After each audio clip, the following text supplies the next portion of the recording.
Lord Macaulay, लगभग 17 साल तक उसने भारत का भ्रमण किया और 17 साल तक उसने भारत के चप्पे चप्पे को छान मारा। जब अपने देश में वापस गया 2 फरवरी 1835 के अंदर उसने ब्रिटिश संसद के अंदर अपने स्टेटमेंट दिया। वो कहता मैं भारत के चप्पे चप्पे को घूम करके आया हूं, मुझे नहीं लगता कि हम भारत देश को बहुत लंबे समय तक गुलाम बना करके रख सकते, क्योंकि वहां की संस्कृति इतनी पावन है, उनके शिक्षा के केंद्र जहां पर वहां की युवा पीढ़ी का निर्माण होता है, उन बच्चों के अंदर बचपन से देशभक्ति का भाव वो भरते हैं।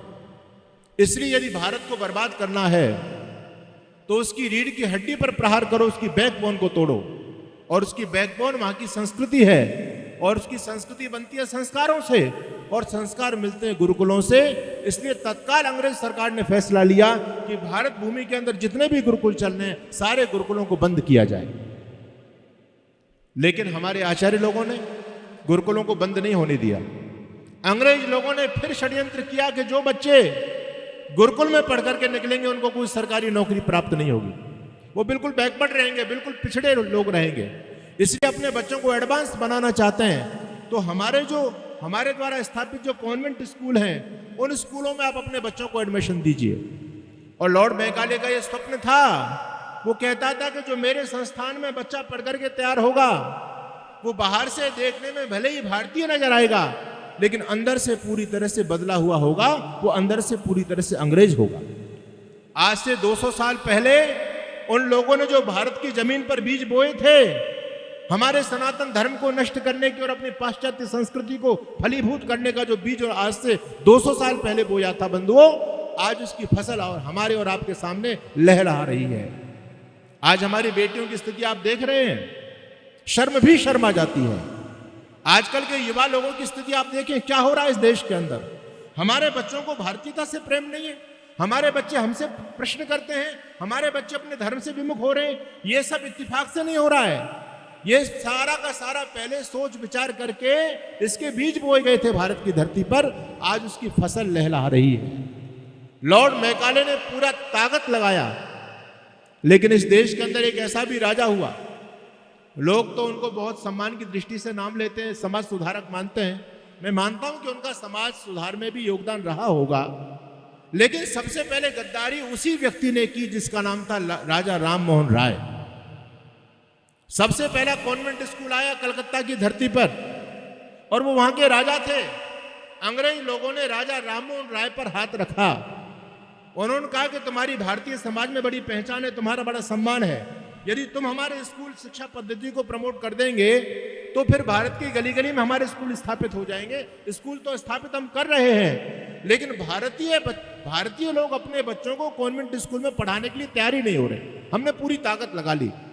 तब राजा राममोहन राय ने स्टेटमेंट दिया, उनका स्टेटमेंट है कि भारतीय लोगों, इस गुरुकुल प्रणाली में संस्कृत पढ़ाने से तुम्हारा भला होने वाला नहीं है। अगर तुम अपने बच्चों को एडवांस बनाना चाहते हो तो अंग्रेजी पढ़ाओ। तो राजा राममोहन राय ने भारतीय संस्कृति में पीठ पर छुरा घोंपने का काम किया बंधु। लेकिन राजा राममोहन राय ने भी दम लगाया, लॉर्ड मैकाले ने भी दम लगाया, वो दोनों असफल हो गए। लेकिन भारत के लोगों ने गुरुकुल प्रणाली को नहीं छोड़ा। लेकिन उनके जाने के बाद में धीरे धीरे शुरुआत में उन्होंने जो बीज बोया, कुछ ऐसे लोग हुए उनके विचारों के जिन्होंने उस फसल को सींचने का काम किया। आज देखते हैं कि गुरुकुल पूरी तरह से खत्म हो गए, और हर जगह जो जैसे स्कूल वो चाहते थे, बेटी सुनीति जो कह रही थी को एजुकेशन, सह शिक्षा, ये कितनी ज्यादा घातक है देश के लिए बंधुओं। इस पर सोचने की आज आवश्यकता है, सरकारों को काम करने की आज आवश्यकता है। यही तो वो चाहते थे, भारतीय संस्कृति को, भारतीय युवाओं के चरित्र को बर्बाद करना चाहते थे। वो पूरी तरह से अपने काम में सफल हो गए। अंग्रेज लोगों ने तो हमारे गुरुकुलों को खत्म किया, मुसलमान लोगों ने भी हमारे गुरुकुलों पर ही प्रहार किया। तक्षशिला, नालंदा, विक्रमशिला, उद्यंतपुरी, ऐसे बड़े बड़े विश्वविद्यालय, वो ज्ञान विज्ञान के जो केंद्र होते थे भारत भूमि पर, सब पर हमला किया। और हमारी जो लाइब्रेरी हुआ करती थी उनको सबको फूंक दिया उन लोगों ने, जिससे कि भारतीय ज्ञान परंपरा ही समाप्त हो जाए। दोनों लोगों ने प्रहार किस पर किया? हमारी एजुकेशन सिस्टम पर, हमारी शिक्षा व्यवस्था पर प्रहार किया। याद रखना, अगर आप किसी को खत्म करना चाहते हो तो शिक्षा को खत्म कर दीजिए, लोग खत्म हो जाएंगे। अगर आप दोबारा से अपना उत्थान चाहते हैं, ये सच्चाई है, अगर आप दोबारा से अपना उत्थान चाहते हैं तो आपको लौटना पड़ेगा उसी गुरुकुल प्रणाली पर। गुरुकुल प्रणाली के अलावा इस सनातन की रक्षा का दूसरा कोई उपाय कदापि संभव है ही नहीं। इसलिए मैंने सोच लिया इस बात को कि कम से कम अपने जीवन काल में 10 गुरुकुल की स्थापना मैं जरूर करूंगा। अभी मैं मॉरिशस के अंदर गया, वहां पर मैंने प्रस्ताव रखा, मैंने लोगों से कई बार बात की, वो लोग इस बात पर सहमत हो गए कि स्वामी जी हम मॉरिशस की धरती पर एक गुरुकुल जरूर बनाएंगे। आज वहां कोई गुरुकुल नहीं है। अगले महीने में न्यूजीलैंड जा रहा हूं, तो वहां पर भी मैंने ये मन बना लिया और उन लोगों से बात किया कि वहां पर भी गुरुकुल बनेगा। ज्यादा से ज्यादा गुरुकुल बनेंगे तो आपकी संस्कृति स्थापित होगी। अभी मैंने जीवन का लक्ष्य बनाया, गुरुकुल ज्यादा से ज्यादा खोलें। अब सबसे बड़ी समस्या हमारे सामने ये भी आ रही है कि अब प्रचारक कहां से आए, क्योंकि ज्यादातर लोग, आप जो गुरुकुल चला रहे हैं ये गुरुकुल तो बहुत अच्छा है, आज ज्यादातर जो गुरुकुल चले वो सीबीएसई पैटर्न से चल रहे हैं। और सीबीएसई पैटर्न में पढ़कर के बच्चे सारे, कोई आईएएस बनेगा, कोई आईपीएस बनेगा, कोई जज बनेगा, कोई इंजीनियर बनेगा। सन्यासी कहां से आएगा? ये बेटियां जो अपना जीवन देने के लिए आई हैं ये कहां से निकलेंगी? वो तो सब डॉक्टर बनकर के चले जाएंगे। धर्म की रक्षा कौन करेगा? आज लोग मेरे से कहते हैं स्वामी जी आपके पास समय नहीं है तो कोई सन्यासी बताइए। अरे सन्यासी कोई पेड़ से लटकते हैं क्या? सन्यासियों को तो निर्माण करना पड़ता है। ये निर्माण तो इन्हीं गुरुकुलों में होगा, जो गुरुकुल वैदिक परंपरा से चलेंगे, जहां आर्ष प्रणाली होगी, वहीं पर सन्यासी और प्रचारक तैयार हो सकते हैं। एक ऐसे गुरुकुलों की आज आवश्यकता है जहां से पुनः बम्ब तैयार किए जाएं। स्वामी श्रद्धानंद जी महाराज जब अपने गुरुकुल में टहल रहे थे, अंग्रेज लोग पहुंच गए, पूरा जत्था पहुंचा गुरुकुल की इंक्वायरी करने के लिए। और अंग्रेज अधिकारी ने पूछा कि स्वामी जी हमने सुना है तुम्हारे गुरुकुल में बम बनते हैं, बम, तुम बम बनाते हो हमारे खिलाफ, हमारे साम्राज्य को उखाड़ने के खिलाफ तुम योजना बना रहे हो, बम तैयार कर रहे हो। स्वामी श्रद्धानंद कहते हैं तुमने बिल्कुल ठीक सुना है, मैं बम बनाता हूं। अंग्रेज अधिकारी सोच करके दंग रह गया, ये कैसा सन्यासी है जो खुद कह रहा है कि हाँ हम बम बनाते हैं। लोग तो अपनी कमियों को छिपाते हैं, लेकिन ये स्पष्ट बोल रहा है। अंग्रेज अधिकारी बोलता है कि चलो हमको बम दिखाओगे, कहां है तुम्हारा बम और कहां है तुम्हारा बम का भंडार? स्वामी श्रद्धानंद कहते हैं आइए मेरे साथ, मैं तुमको अपने बम दिखाता हूं। स्वामी जी लेकर के गए। अखाड़े के अंदर ब्रह्मचारी कुश्ती कर रहे थे, दंड बैठक कसरत कर रहे थे, पूरे मिट्टी में शरीर लिपा हुआ था, पसीना पूरा, पसीने से शरीर ने स्नान किया हुआ था। स्वामी श्रद्धानंद ने कहा ये मेरे बम है। बोले ये क्या बम है? ये तो आदमी है, ये तो बच्चे हैं। बोले यही तो मेरे बम है। अरे जिस दिन ये बम फटेंगे ना, उस दिन तुम्हारे ब्रिटिश एम्पायर को खत्म करके रख देंगे, भून करके रख देंगे। और सज्जनों ये इतिहास साक्षी है इस बात का कि जब स्वामी श्रद्धानंद के गुरुकुल के बम फटे, आप लोगों ने सुना है ना, तेरे दीवाने जिस घड़ी दक्षिण दिशा को चल दिए, हैरत निजाम रह गया, दुनिया का दिल हिला दिया। अरे धन्य है तुमको ये ऋषि, तूने हमें जगा दिया, सो के लुट रहे थे हम, तूने हमें बचा लिया। ये दक्षिण दिशा कौन थी? हैदराबाद का सत्याग्रह किसने किया? गुरुकुल कांगड़ी के स्नातक ही तो थे सारे के सारे जाकर के। वो बम जब हैदराबाद के अंदर फटे तो निजाम के एम्पायर को, निजाम की सत्ता को ध्वस्त करके रख दिया। देश के गृह मंत्री सरदार वल्लभ भाई पटेल ने कहा था कि अगर आर्य समाज के लोगों ने जाकर के यहाँ भूमिका नहीं बनाई होती हैदराबाद के अंदर, तो हम केवल 2-3 दिन के अंदर हैदराबाद को भारत में विलय करने में कभी सफल नहीं हो सकते थे। ये तो काम आर्य समाज ने जाकर के भूमिका बना दी।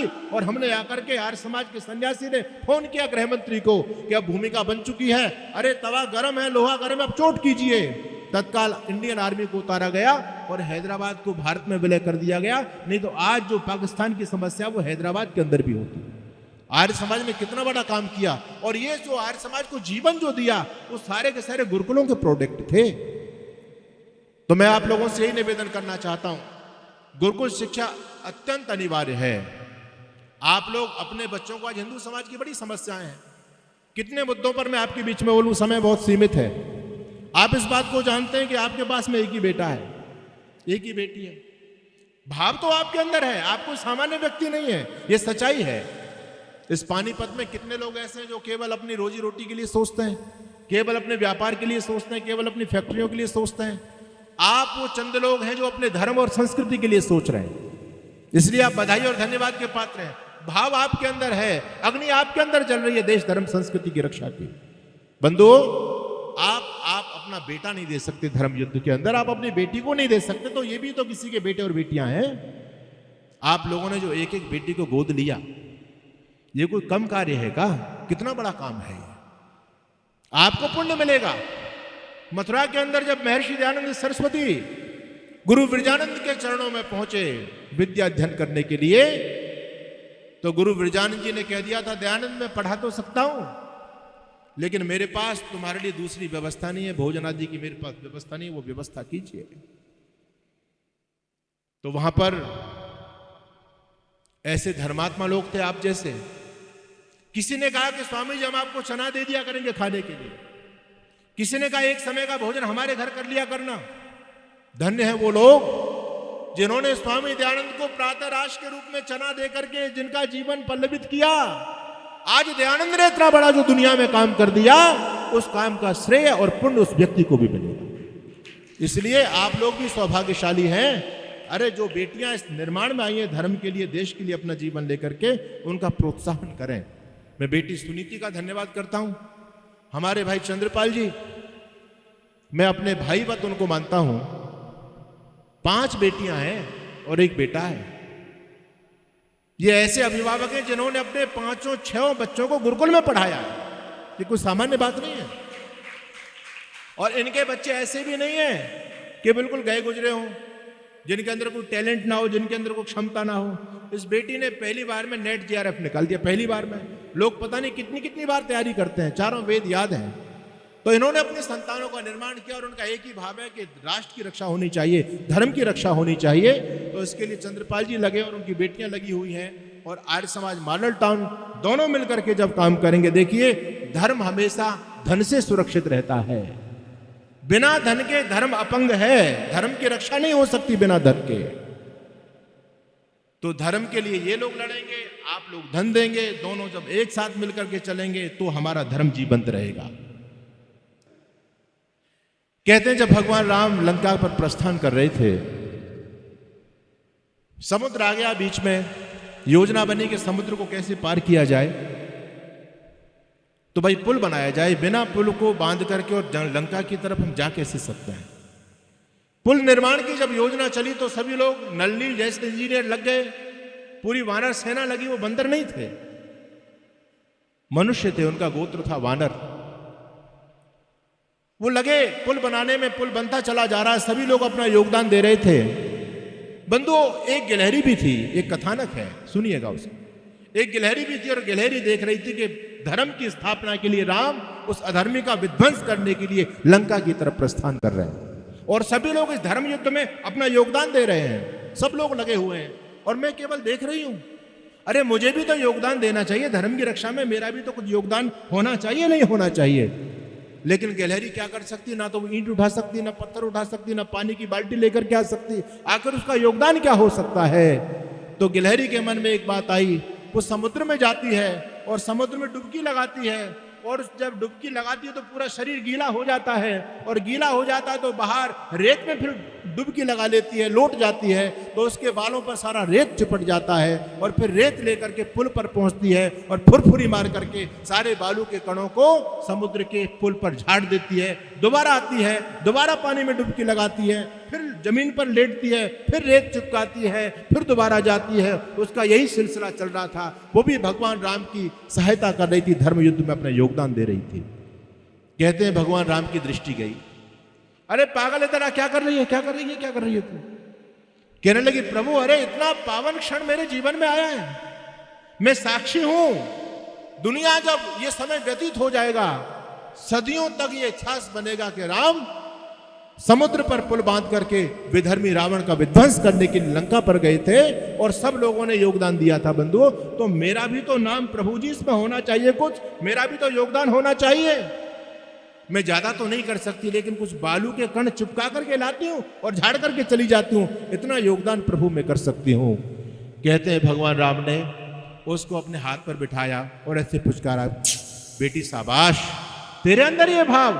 कहते हैं ये जो गिलहरी को जो उंगली छप गई है ना, ये तो एक कहानी है, लेकिन कहानी बड़ी प्रेरणास्पद है। तो मैं कहता हूं जब एक गिलहरी इतना योगदान दे सकती है, हम क्यों नहीं दे सकते। आज राष्ट्र धर्म पर संकट है, आज विधर्मी देश को गजवा हिंद करने की सोच रहे हैं, इस भारत को खंड खंड में बांटने की योजना चल रही है, जातिवाद का जहर उगला जा रहा है। उत्तर प्रदेश की धरती पर आप जाकर के देखिए क्या हो रहा है। ब्राह्मण और सवर्णों को, ब्राह्मण और दलितों को, क्षत्रिय और दलितों को लड़ाया जा रहा है। कितना बड़ा षड्यंत्र चल रहा है इस देश में। आज आवश्यकता है कि ऐसे लोग तैयार किए जाएं जो इस देश में विषमता के जो कूट के बीज बोए जा रहे हैं उनको उखाड़ करके जो फेंकें और समता के और वैदिक सिद्धांत और वैदिक संस्कृति के बीजों को बोने वाली फिर दोबारा से वो पौध तैयार की जाए। और वो पौध केवल गुरुकुल तैयार कर सकता है। तो मैं आदरणीय प्रधान जी श्रीमान शशिकांत चड्ढा जी का हृदय से धन्यवाद करता हूं और गदगद भाव से धन्यवाद करता हूं कि आपने वास्तव में वो काम कर दिया जो आर्य जगत के लिए एक प्रेरणा का आधार बनेगा। जो लोग लड़ रहे हैं आपस में, समाजों को उन्होंने अखाड़ा बना दिया है, उनको आर्य समाज मॉडल टाउन आकर के प्रेरणा लेकर के जाना चाहिए कि एक आर्य समाज यदि अच्छे लोगों के हाथ में बागडोर हो तो वो आर्य समाज दुनिया को दिशा दे सकता है और बहुत बड़ा काम कर सकता है। आपकी पूरी टीम को मैं धन्यवाद करता हूँ। यहाँ तो जितने भी हैं, मैं किन किन के नाम ले लूँ, सभी मेरे से बड़े स्नेह रखते हैं।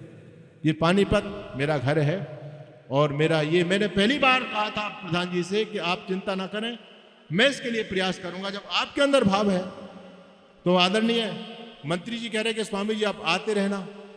भाई जहां काम होता है वहां आना मेरा, मुझको भी अच्छा लगता है कि वहां जाना चाहिए। और जहां लड़ाइयां चल रही हैं आपस में पद को लेकर के, जहां रिसीवर नियुक्त किए जा रहे हैं, वहां तो देखने का भी मन नहीं करता।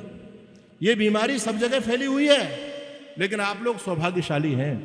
ये सौभाग्य आपका बना रहे, सावधान होकर के चलना। कुछ लोग ऐसे भी होंगे जो बीच में दूध में जो है ना छाछ डालने का काम करेंगे।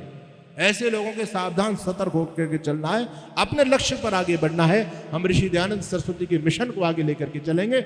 हम ही उनके मानस पुत्र हैं, हम ही उनके उत्तराधिकारी हैं। याद रखना, मैं एक बात बार बार कहता हूं अपने प्रवचनों में, स्वामी दयानंद को किसने मारा? अरे बोलो, किसने मारा? किसने मारा? कोई कह रहा जगन्नाथ ने, कोई कह रहा नन्ही जान ने। अरे विधर्मियों की, नन्ही जान की, जगन्नाथ की क्या हिम्मत जो दयानंद को मार दे? कोई मार सकता है उस शूरम्या को? नहीं, ऋषि को कोई नहीं मार सकता। ये तो शरीर को मारा उन्होंने। लेकिन क्या शरीर को खत्म होने से, शरीर के मरने से दयानंद मर गए? व्यक्ति के जब तक विचार जिंदा होते हैं तब तक व्यक्ति जिंदा रहता है। कीर्ति यस्य सजीवते।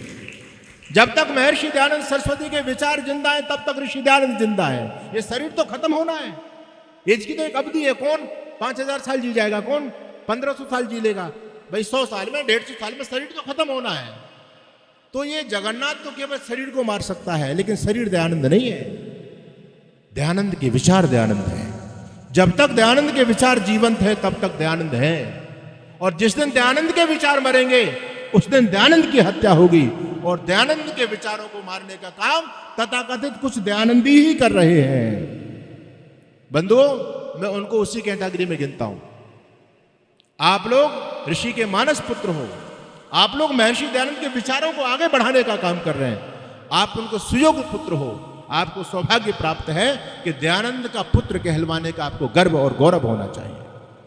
तो आर्य समाज मॉडल टाउन के लिए धन्यवाद, हमारे आदरणीय प्रधान जी के लिए धन्यवाद और आप सभी के लिए धन्यवाद। हमारी इन बेटियों के लिए बहुत शुभकामनाएं। बेटी सुनीति के लिए धन्यवाद, भाई चंद्रपाल जी के लिए, पूरी टीम के लिए धन्यवाद। और मैं आगे आपको आश्वासन देता हूं, आप सहयोग देते रहिए।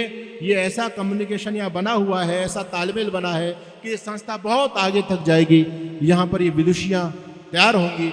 अभी तो आपने केवल 2 महीने की मेहनत को देखा है। 2 महीने की मेहनत दे करके और विधायक जी कह करके चले गए कि मैं डीसी को बोलूंगा कि बेटियों का कार्यक्रम वहां पर किया जाए। अरे अभी तो 2 महीने हुए हैं, अभी 2 साल होने दो, फिर देखना आप। तो ये आपका काम करने का है। आप सभी का धन्यवाद, सबको शुभकामना और आशीर्वाद। ओम।